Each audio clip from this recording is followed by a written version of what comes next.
Hey guys, how's it going? Welcome to Dark Souls 2. This is part 3, and we're going to start off here with our buddy who is named...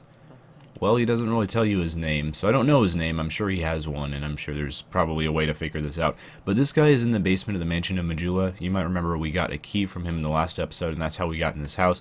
So how you get him to move into the basement of the mansion is first you have to exhaust his dialogue, which I did not do in the last episode. He had like one more thing to say, and that's kind of the annoying thing with NPCs in this game. They won't move back to Majula unless you talk to them all the way through until you go through every single dialogue option with them. But there is a skeleton in this basement, and if you kill the skeleton, you can get an Estus upgrade, which I already picked up. I don't think I used to turn it into a flask yet. That's something I probably forgot to do. But then I went back and I talked to this guy in the Forest of the Fallen Giants and got him to move here. Now there is a map here on the ground. This is apparently a map of Majula. It looks just like a rock carving to me, but or not of Majula, but of the entire land here. And there's a fire lit, and I don't know what these fires mean, but apparently it has something to do with like clearing out areas or killing certain bosses or something. But you can light multiple fires on the map, and once you light all of them, you can talk to our friend here and he will give you a reward. I don't know what the reward is, and I honestly don't know exactly how you light the fires, but probably after we complete the game, I'll come back to him and we'll see maybe if we can grab a reward from him, because I've never done that before, so I'm kind of curious exactly what the reward would be. But since we killed that Dragon Rider dude in the last episode, it's time to head on past him and into the next area. But first I'm going to upgrade our Estus flask, and we should be able to get up to 4 Estus. And again, you just kill that skeleton in the basement, and there's an Estus flask just a few steps behind him on the ground that you can pick up after you do that. And it's really, really easy. So we're up to 4 Estus now. Also, I upgraded the Estus flask with the Sublime Bone Dust that we got in the last episode, which just means they heal a little bit more HP when you use them. So the Estus will be that much more useful. So we get to teleport back here, and this is where that the lady selling miracles was at, and she is no longer here. She has moved on in life, and it is time for us to do the same. And we're going to move on to the next area, which is going to be called, I believe it's called No Man's Wharf, and it's a pretty easy area if you have a lot of patience and you take it slow. And that's like the main thing that I really struggle with in this game. So we'll try to get through the area without any serious issues, but I cannot guarantee necessarily that that's going to be the case. And we can get some hits off on this guy. It looks like we're only going to take 2 hits with our mace to kill these big knight guys, which is a really nice thing to see, because they have what I thought was a decent amount of health, but the mace just does so much damage to them. We also got the rapier in the last episode. The rapier is not very good against armored foes. We will fight some bosses that are a little bit more squishy later on in the game, and we'll use the rapier against them. See, I do have the rapier here. But for now, we're going to be using the mace, and eventually I'm going to get to the point where I will respec, which is, you know, change our points and put them in different attributes, and then we can start using magic instead.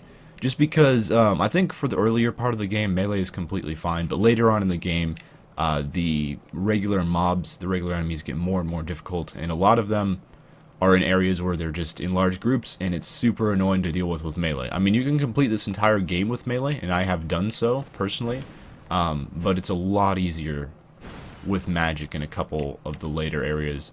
Especially, there's one area called the Dragon Shrine, where there's just tons of enemies everywhere. They do a ton of damage, and they're really annoying to block because they attack a lot. And it's possible with melee, but it's very difficult. So, but eventually, we'll cross that path when we get down to it. We just have to kill a few more of these knight guys. We're still, I guess, kind of in the Hyde's Tower of Flame. We haven't quite got to the No Man's Wharf yet. We're in like the in-between area at the moment. So these guys are super easy as long as you just dodge roll out of the way, and you can get a couple hits in and kill them very quickly with the mace. So the mace is recommended for fighting the, I think they're called like Iron Knights or something like that, or Old Knights, because they drop armor, and the armor I think is called like Old Iron Knight armor. I might have a drop of it. Actually, if I look at my inventory here, we might as well, because we're on a long elevator ride, so we don't have much else to do. And yeah, a Hyde Knight Iron Mask, so they're called Hyde Knights, apparently, because I believe I got that as a drop off of one of them. And usually enemies in this game will have a chance to drop some of their equipment. That's a pretty common thing. So we will be able to get another armor set right up here.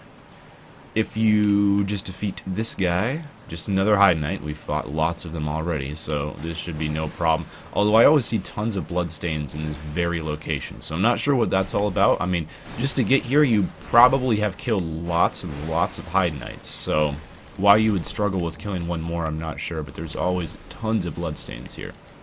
Weird. Alright, so let's go up here, and we will be able to get another armor set. I'm not going to wear it because I'm not upgrading my vitality at all, and what vitality is your equipment load, how much stuff you can carry without being... You don't really get over-encumbered in this game, but you just... Your roll becomes much, much slower, and it's a lot more difficult to dodge enemies, and I don't want to get to that point. But we will be able to pick up, I believe, the Knight set? Something like that. Yeah, the Knight armor, and I have used this armor before in a warrior class, and it's pretty good. I used it over the Drangleic mail because it gives pretty good defense, and even though you can get the Drangleic armor fairly early on in the game, that armor just weighs so much. It's really good armor, but it weighs a ton, so you can't wear it without a very high level in vitality, and you're not going to have that early on in the game. So I think we're finally past all of the knights now. There may be like a secret wall in this location. I don't know. I've never really checked. And usually secret walls early on in the game don't hide that great of rewards. Maybe a wooden chest or something like that with, I don't know, homeward bones in it. So we will find another, I guess, key story NPC. This individual right here isn't necessarily a part of the main story, but she does show up a lot. And it is a woman, even though... if you look closely, she has a beard, and the reason for that is she's wearing a mask. I'm not really sure why, but maybe that's just like her thing. But we'll meet this NPC a lot, and I think you can summon her for 4 or 5 bosses in the game. So this is, I believe, the most common summon that you run into. So she'll say, "Don't hesitate to call on me," and that means that we'll be able to summon her for the boss in this area. If we want. We can do that, and I probably will. The boss in this area might be the easiest boss in the game.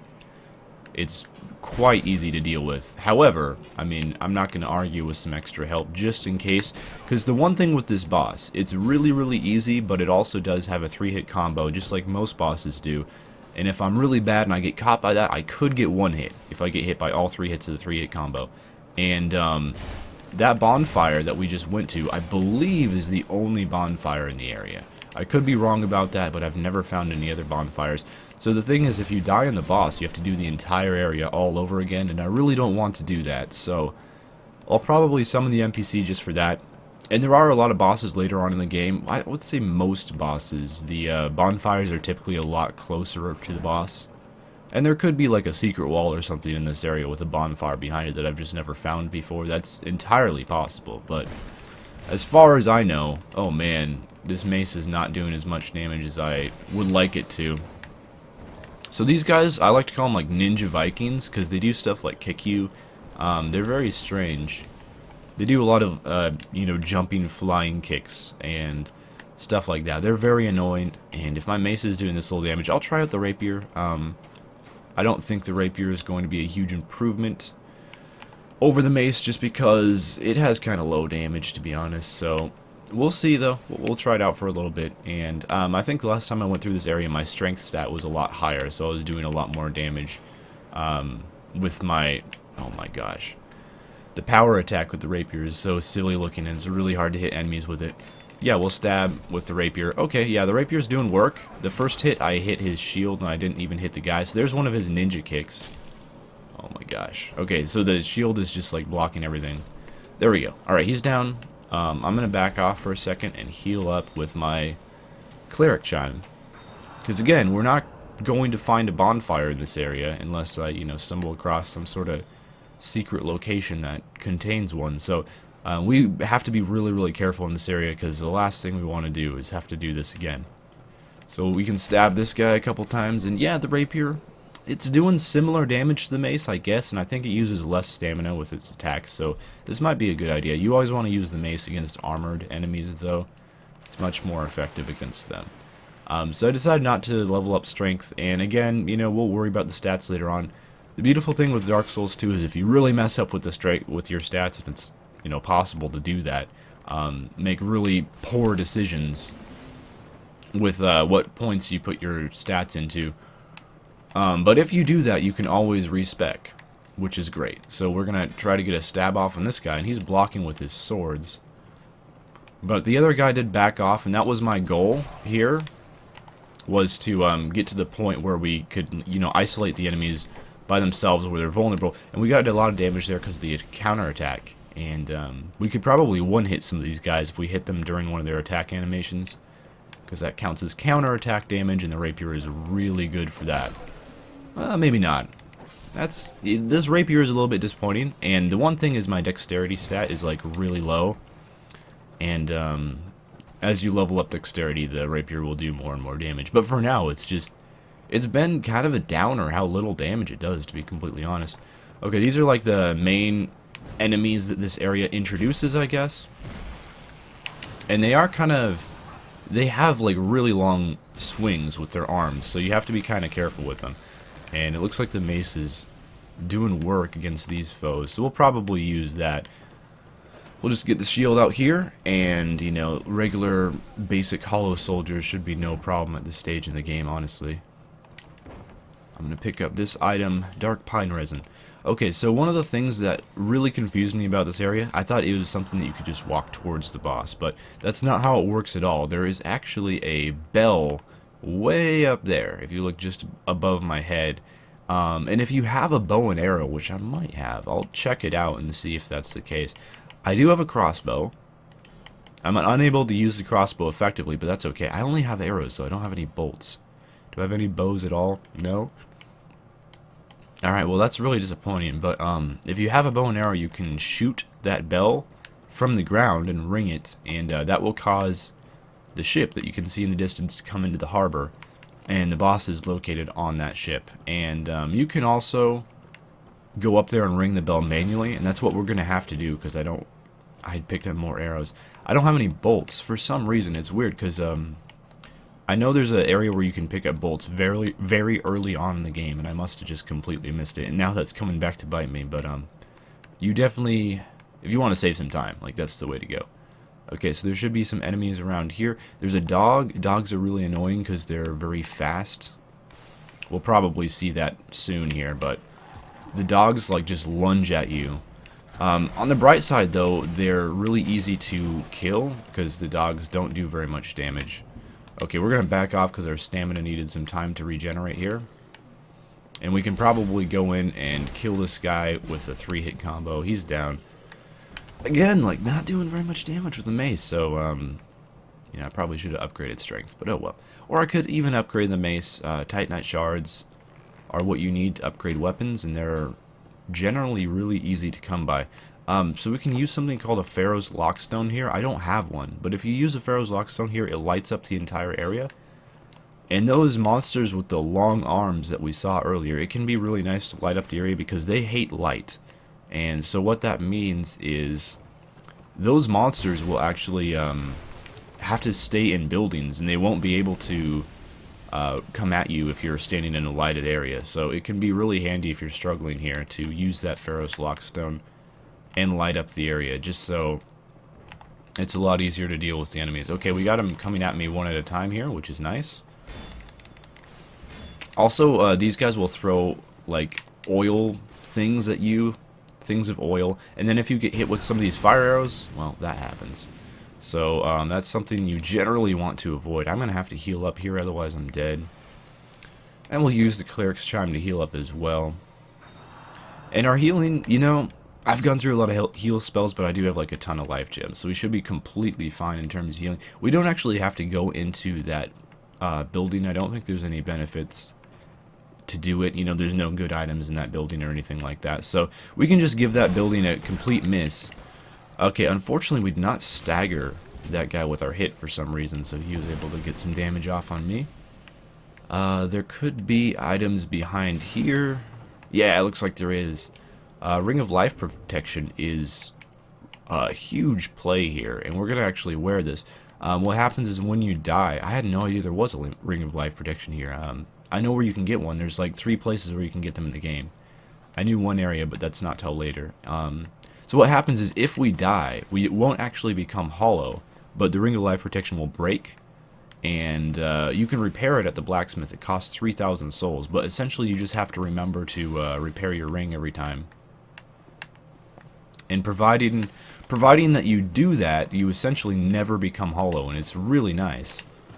Stop swinging at me. Okay, we got like a dog. Okay, we have a lot of enemies here, so I need to get out. You know, if I fought 4 enemies at once, that would be my death, almost guaranteed. So this is kind of an area where we have to be really careful just because there's so many of these enemies, especially these ninja Vikings. They can be kind of annoying to deal with. And I am using up all my Estus. I should probably switch to using life gems instead, just so that we can have some Estus for the boss, just in case. The boss is super easy to dodge, but again, if you do get caught by his attacks, he does like a ton of damage, so... Come on, I'm just trying to get them to separate so I can focus on them one at a time and actually deal some damage without getting backstabbed. They're just not cooperating right now. Oh man, we're just gonna go for it here. Okay, so we got one of these ninja Vikings down, which is a great thing. And we should probably get this guy out. Oh man, I thought he was like low health, so like just 1 or 2 hits would probably kill him. There we go. Alright, he's dead. I don't remember what's in this house. I think you can go upstairs here, but we're not going to do that. I do know the path to get to the bell fairly quickly, and that's honestly what I'd really like to do. We are still covered in oil, so if we get hit by that fire arrow, it's going to hurt. So I would rather not. One interesting thing that we can do here, if I have a flame butterfly, it looks like I don't. So I'm going to have to find a torch and light it. I'm still covered in oil there, and there is a flame archer, so I'm a little bit worried about that. But if we can get free access to this torch. Also, I think if you light a torch when you're covered in oil, it hurts you, so I'm going to try to avoid that if I can. Eventually the oil will wear off after time, you just kind of got to wait for it. Alright, we got this dog jumping at us. The dog is almost dead, so we'll just take him out really quick. The dog attacks so quickly though, so it can usually like get a hit off on you, even if you hit him first. Alright, Ninja is dead. I'm really hoping this oil wears off soon so I can light a torch without like seriously damaging myself. I'm gonna take a sip here. Alright, good stuff. Looks like the oil is almost gone. Just a little bit on the boots. Alright, we're probably good. We'll light a torch here. Oh, we were not good. Okay, well, I thought the oil had worn off. I guess the game had other ideas. It looked like it was all gone. I guess you just gotta really wait. But, with this torch, what happens is these guys up here will not attack us. Normally, see, there's 3 of them. So this area can be really difficult because you're fighting, you know, 3 enemies at once. So that can really present a challenge.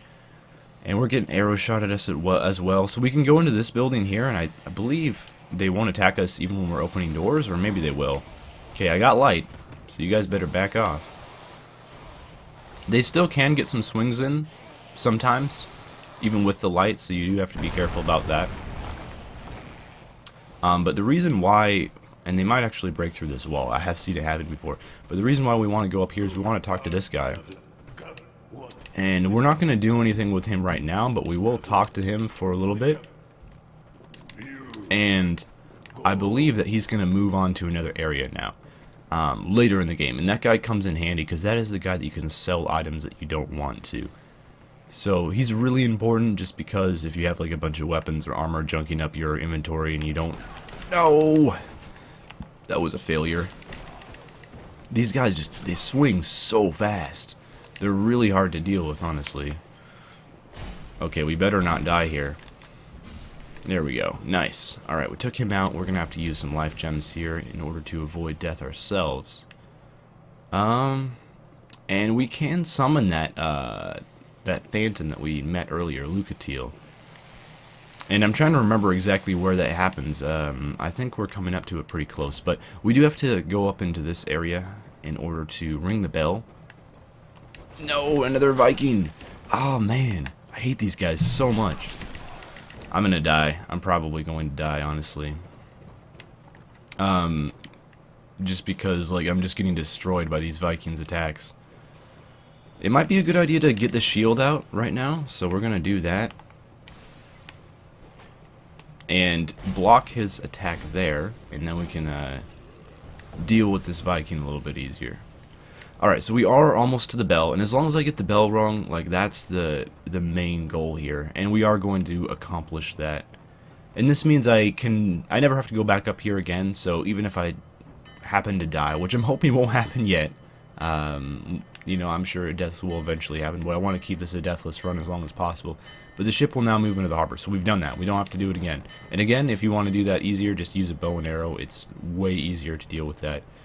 Again, a ton of people are dying here. I'm not really sure what they're dying to, because there's no enemies on this platform. Oh, they're jumping off. That would explain it, but you just want to walk down here. In fact, it's a really easy way to deal with things. And, oh, there should be some more enemies. So I'm going to see if I can't light myself a torch. I can't. Alright, well this is going to be interesting then, because there are some of those guys, some of these guys down here that we're going to have to deal with without using torches, which I'm in a bad way here. So I'm going to go upstairs and life gem really quickly to try to postpone death. And sometimes they do come up the stairs at you, sometimes they don't. Yeah, at the moment there's like two of them right next to each other, which is really dangerous. Alright, I'm going to see if I can't just... I did take a hit there, but at the same time I did kill one of them, which means we only have to fight the other guy one-on-one, which makes it way easier. And I should be able to do that. Again, I feel like I'm kind of low level for this area. I did really rush through the first two areas of the game, so I didn't get as many souls or as many items as maybe you normally would if you were going for like a 100% completion run. And, you know, that's not really the way I like to play, but I will admit it does make the game quite a bit easier if you, like, clear out everything in every single area and get all the items. They are pretty easy to dodge, though. You just gotta have patience, as I, you know, continually emphasize that. There we go. Oh, their reach is so long. But he should be dead now. And can we break down this? No. Sometimes you can break down boards underneath stairways and get items from them. We will want to light another torch here because there will be more of these same guys. I really would like to summon Lucatiel though. I'm just forgetting where you can summon her. But it is like it's somewhere. It's in this area. I can tell you that for sure. Okay, so I'm getting fire arrows shot at me again. Never usually a good sign. But we can come in here and maybe this is where you summon Lucatiel. There is going to be a ninja guy, which I'm having trouble seeing just because of the camera at the moment. And that's probably why I got hit by him. So we will come upstairs and see. Yeah, there is the Lucatiel phantom sign, so we'll summon her. And this will make the boss a little bit easier, especially with my limited amount of Estus at the moment. We only have 4 Estus, and we should be able to improve on that fairly soon. I believe there's another building around here somewhere where you can get another Estus Flask shard. I'll try to find it, because another Estus Flask upgrade would be very much welcome at the moment. It's one of these buildings like around this area. Is this a building I haven't been in before? Ah, I guess not. Okay, I am poisoned at the moment, which means I'm going to take some gradual damage over time, but we'll life gem out of that, or we'll Estus out of that actually, because I had Estus on my quick bar, not life gems, which was really just my bad. I'll try to save this last Estus for the boss. We'll go ahead and backstab this guy while he's focused on Lucatiel. And one thing that I have seen Lucatiel do a lot is we have to walk down like a wharf to get to the boss, and I've seen Lucatiel die a lot just by falling off the edge. So hopefully that doesn't happen, and if it does, we'll try to just one-on-one the boss. Okay, so we get an Estus Flask shard from this building, and that means that we'll be able to much easier get our, you know, we'll be able to get more healing out of it essentially. Okay, we're gonna light a torch and try to stop getting hit by this jerk shooting arrows up here, but the torch is gonna be handy because these guys will not attack us. There's also going to be an enemy right here. There's like a bunch of enemies that, you know, jump out of the water to try and surprise you. They think they're real sneaky, but I think I know where most of them are, so Lucatil, don't bother with them. Lucatil does like a ton of damage, so she's going to be like super handy here. Just make sure we keep the torch out to keep those guys at bay. Again, if you use that Pharaoh's Lockstone earlier, they won't even bother you. And we can talk to this guy up here, but you need, I think, 10 intelligence and 10 faith. We have the faith, but we don't have the intelligence. But if you have that, then you can bring him home, actually. So we just push that guy into the water, so he's immediately going to die from that. Because if you jump that way off of the dock, you fall into deep water and you die. And that holds true for the enemy NPCs as well. There will be some more jerks jumping out of the water here, I think. I think there is a couple. If you look off the edge carefully, you can see them sometimes. I don't know. If one pops out, though, Lucatil will probably deal with it. So it's time to get on the ship here. Are we not getting attacked from behind? I guess not. Alright, well, we can get on the ship here and there'll be some more jerks. Because they're everywhere in this level. This guy luckily has his bow out, which means he does not have his swords out, which means that he's a lot easier to deal with. Alright, we'll try to deal with this guy. And yeah, we're just taking them, we're essentially like, I have another guy here to take aggro with me, so this just makes these enemies much, much easier. Alright, this is the last ninja. Maybe Lucatil will like backstab him. I don't think NPCs can backstab, but alright, he's done. Beautiful. So the boss for this area is going to be downstairs, and it's called the Fluxile Sentry. You know, one of the, you know, I said earlier it might be the easiest boss in the game, and honestly, that may be true. A lot of these earlier bosses are super easy. So we shouldn't struggle at all with killing this boss, but at the same time, stranger things have happened, so I may want to buff my weapon here, so I'm going to do that. I'm just going to use some aromatic ooze. Oh, I used it on the mace. I meant to use it on the rapier, but oh well. If I change over to the rapier, I'll lose my buff, so I'd rather just hold on to it for now. So here's the Fluxile Sentry. He looks very intimidating, because he has like 4 weapons and he's swinging like crazy. Okay, the mace is doing a decent amount of damage, I guess. So this guy looks a lot scarier than he actually is, though, because his attacks, like, he takes a long time to, I guess, recharge after attacks and start attacking again, so he can attack from both sides, though. That's one thing to be cautious of. It's not just his mace side, even though he's primarily using his maces at the moment. He can attack with his dual curved swords as well. And Lucatil at the moment is just tanking the damage, which is why I like using Lucatil for this boss. Every single time you summon Lucatil, whether this boss or for, you know, later bosses in the game, the boss always tends to focus on her rather than you, which means you can get like a ton of free hits in. We're going to life gem here just to be safe, because again, this is a fight where I personally have never died on. But at the same time, if you were to die on it, it's really annoying having to walk all the way back through the Wharf area, so I'd rather not. Alright, so that was his Fluxile Sentry dead. Really, really easy. Like, no problems at all. Lucatil was completely fine. And after we fight this boss, we're going to get a pretty cool item here. So we just climb up this ladder. And yeah, the first time through the game, I just immediately touched this. You don't want to do that quite yet. First, you want to come over to this chest, and you will get the Pyromancer's Flame in a second here, and Fireball spells. So that means in the future, we can now use the Pyromancer's Flame as a weapon, which means I can now use Pyromancy spells if that's something I want to do. And that's going to be super handy, because Pyromancy at the moment, because I only have the regular Fireball spells, it's not very powerful. But you can get better spells in the future, and it becomes quite good. So I'm really looking forward to using Pyromancy. I'm planning on doing that to a certain extent, and it should be a grand old time. Okay, so down here, I don't think there's any loot. Maybe you can destroy this. We'll get to the next bonfire, and I'll show you guys a secret as well. And then we'll move on. But for the moment, we just want to climb up here into this cage. It looks pretty scary. I mean, you get trapped in a cage, but don't worry, it's just an elevator to the next level. And this will unlock the next area. So you can see there's like a secret path down there almost. And you're like, how do I get there? Because I'm stuck in this cage and I can't get out. I can't get into that secret path. Well, I'm going to show you. And first of all, we're going to light the bonfire, though. There are some items that you can get around here as well by going into the jail cells. Some of them have items in there. Oh, I guess the thing is already going down. So I'm going to show you guys the secret now. I didn't realize it was just going to go straight for the bottom like that. So what you want to do is just walk directly towards what would be like the entrance to this. And then you can pick up the scimitar and repair powder.